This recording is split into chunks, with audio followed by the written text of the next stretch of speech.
Linija za izradu trapeznih profila služi za izradu krovnih i fasadnih limova, trapeznog oblika, različitih visina trapeza i različitih pokrivnih širina.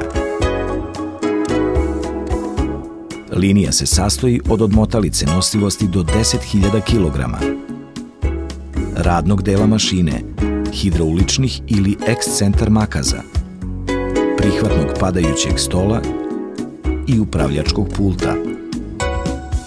Profil se izrađuje od čeličnog pocinkovanog i plastificiranog lima i lima od obojenih metala debljine od 0,3 do 1,25 mm i ulazne širine do 1500 mm.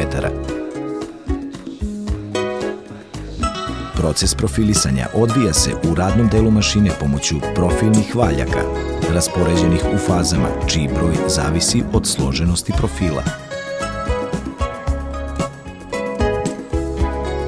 Ukupna instalisana snaga se kreće od 18 do 30 kW, a optimalna brzina profilisanja kreće se oko 20 metara u minuti. Proces profilisanja se može odvijati u ručnom i automatskom režimu rada.